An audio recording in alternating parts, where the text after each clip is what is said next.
Respectfully appearing for the accused, Your Honor. Nga after ka matumba or after ka marong stepping, trying again, i-commend imong self for doing that. Set clear boundaries. It's okay to say no. At the end of the day, it's between you and God and the calling that God has for you.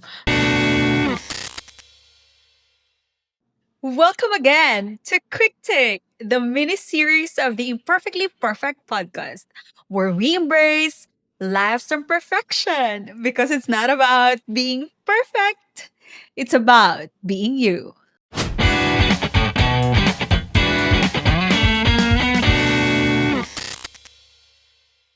So mga kaibigan, welcome na naman sa isang episode ng The Imperfectly Perfect Podcast. And of course, ito po ay series. So kung last two episodes about what to consider in entering law school, about the hardest part of being a lawyer, ngayon naman po ang audience na ating target for today's episode are mga first year or naapa sa ilang first years sa lawyering. So, katong mga gusto ma-proceed, at least na naman i-expect kung unsa day ang kinabuhi sa mga first year nga lawyers. But before we proceed, mga kaibigan, kung naabot may gusto nga topic nga itong i-discuss next episode, please don't hesitate to comment down below.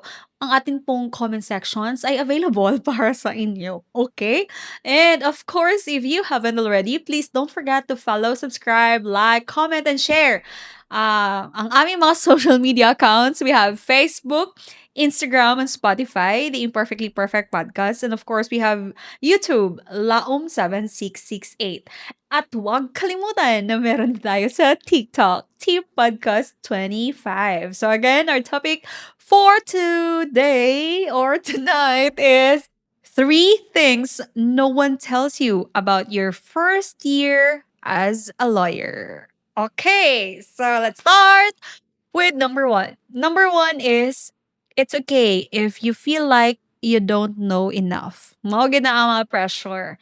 Ayaw kayo kasakit kung feeling nimo hala ka murag wa mo na-learn sa law school or hala ka bre tagi kay ang kalaban namo or tsada ka siya manorya. Guys, sultian na lang tamo sa home first court appearance para ma-uplift ang iyong spirit. Is about a criminal case. Sa court na siya yung mga kanakay number. Or ika-3 ko or ika-5. Kato na kuan is daghan criminal case. Na other si fiscal. Fiscal is the lawyer of the people of the Philippines.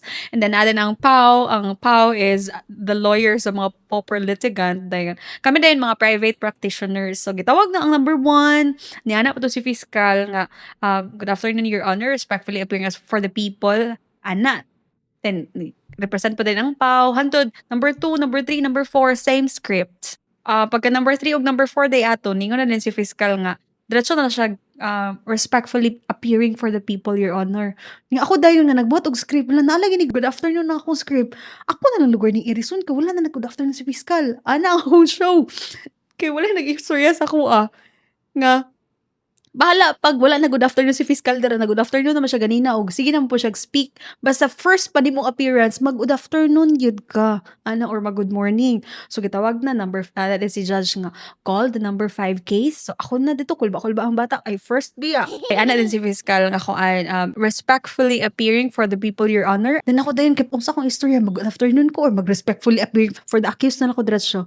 Kabalo mo unsa akong giingon? Niingon din ko nga kuan respectfully appearing for the accused, Your Honor. The accused is in court. Ang kabalo mo sa tubag ni judge, may gani si judge kay very gentle. Siya kita akong pinaka-idol na judge. Ana din siya sa ako ang kanang, okay, you say, good afternoon. Ulawan yung kayo to. Dapat mo good afternoon. Wala pag kapila. Wala na good afternoon si fiscal. Kung ikaw, first pa di mo nga enter of appearance, mag good afternoon yun ka. Mag good morning yun ka. So kung feeling ni mo, diha ako ikaw tanaw karon nga, medyo bugok lagi ko ay kay maragwa ba ko na-learn sa law school. Or break akong kalaban. Istoryahan na lang to. Unsa tong performance mga ma'am and sir. Nga, hindi ka litra kuhan. Respectfully appearing as counsel for the accused. Ana rin ako show. Dapat good afternoon or good morning. Mo gina ko nina malimtan forever. nga bisan unsay mahitabo, say good afternoon or good morning. Okay? Then number two is don't be pressured to win, 'di ba? Kay kung first year magud mo sa practice, syempre wala pa kay mga kliyente, 'di ba? And then gapa-impress pa gyud ka sa mga people of the Philippines nga master ko, nga bright ko. Kung ako nga lawyer, more ana pwede mong dramatize. Pero ako lang yung istorya sa inyo ha guys. 'Di ba sa last episode niingon ko, before ka mo proceed og law or mosulod og law school, sigurado ka sa daan nga mao gid na ang calling sa Ginoo para sa imuha, ana.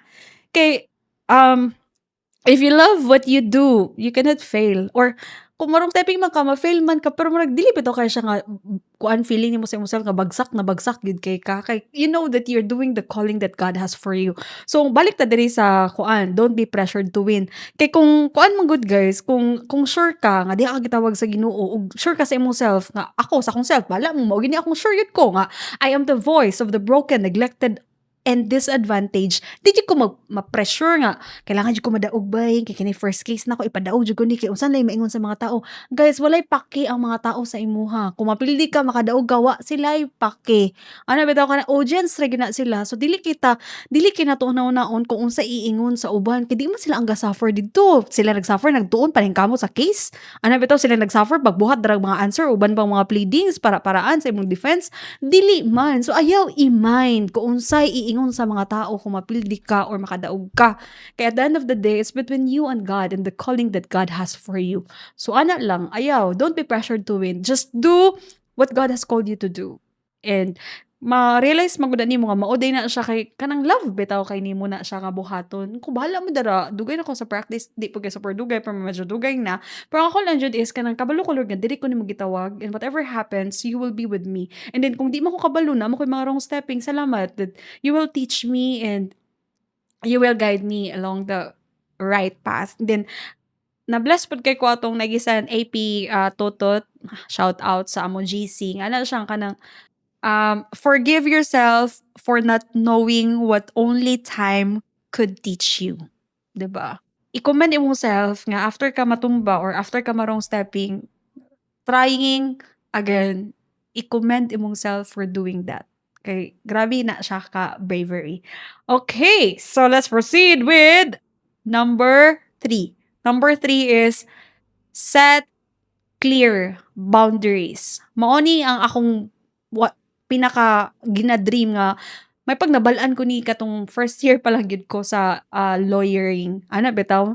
Kay katulad gyud sa akong gi-mention, ay gyud mga clients nga feeling gyud nila nga super important gyud kay ilang case nga di gyud makahulat gyud ma'am og kanang Monday nga 8:00 kanang manawag gyud kag Domingo ma'am kanang napa mi kuan diri lahi nga activity, family activity.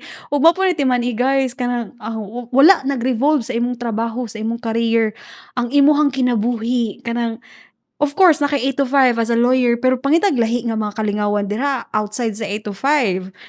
Puwede ka mag part-time teach alam ta or puwede ka mag-spend time sa imong family o sa imong loved ones. Ayaw gyud, wag mong gawing mundo ang lawyering. Dayon, kana po dayon akong ginaingon nga kanang dili ka trapo. Ana bitaw kay ako yung na-learn tong first year sa practice kina-baby ra gyud kay nako maayo akong mga clients na mura bitaw nasama sila nihilak din sila ako din to the rescue nga tigtambal dito sa ilang mga samad ana bitaw. Pero guys, kanang it's okay to say no. And then kung naay mga clients nga mga filingera, puwede ra gyud ilagay mo sila sa kanilang kalalagyan. Ana bitaw, wag magpatinag. Kay daghan na kay kag gina-face sa ako daghan mong kay kog mga clients nga ginatabangan pro bono og kanang mga paying dayon. Kabalo man mi sa mga clients nga gapaminaw, kabalo mi unsa imong status sa imong case. Ug naka-prepare na pud mi unsa ang defense, ug unsay para mas makaayo sa imong kaso. Wala mi gapabaya. Amo lang siyang gina-timing when to and when not to. But we know your case. We're studying your case. Sometimes kay tao lang pud mi na gyud mi time nga kapoy. So sa mga first year dira, kung lawyer ka karon niya napaka sa first year, it's okay to say no. Set clear boundaries. Ako gyud ha, example, wala na ko'y messenger sa weekends, then duha kong phone. Nako'y phone yung pang client, so nako'y personal phone. Katong phone ako nga pang clients gina-open na nako 8 to 5 didto na din ko mag-reply. Kay you will curse the pain man gud bay kung himuon nimo trapo na lang gyud ang imong self, kana bitaw di na din kaganahan mo atiman sa imong mga kliyente maapektuhan lang gyapon sila. So ang pag-set nimo og boundaries para sa imong self ug para pud sa imong kliyente kay ganahan pa din ka mobalik pagka Monday nga imo na pong silang i-contact or atimanon. So ana lang guys, magkaroon og day off, akong weekends kaya akong gina-spend gyud sa akong family or something I like. Dayon kini sa podcast nako, although kanang daghan kog trabaho pero ako yung ginhatag og time kay mabuang ka. Kung sige na lang kag trabaho, gihuna-una sa problema sa kliyente, uy mabuang ka mga ma'am and sir. So panyera, panyero, relax. I-relax ang kaugalingon and enjoy life. Ayaw kalimti nga i-enjoy ang kinabuhi. Okay, so mga kaibigan, that's it for today's quick take. Thank you so much. Naka 3 episodes gyud ta for this recording. And salamat sa shout out sa mga OJT. Shout out. So I'm so thankful for you guys sa inyong mga live. Thank you so much from the bottom of my heart. And of course, guys, if you haven't already, please don't forget to follow, subscribe, comment, share, and like sa aming mga social media accounts. We have Facebook, Instagram, Spotify, The Imperfectly Perfect Podcast, YouTube, Laom7668, and TikTok, T-Podcast25. So, hanggang sa muling pagkikita for more tips and more imperfectly perfect episodes, pero fun. So, see you next time. Stay beautiful, stay perfectly perfect, and see you soon.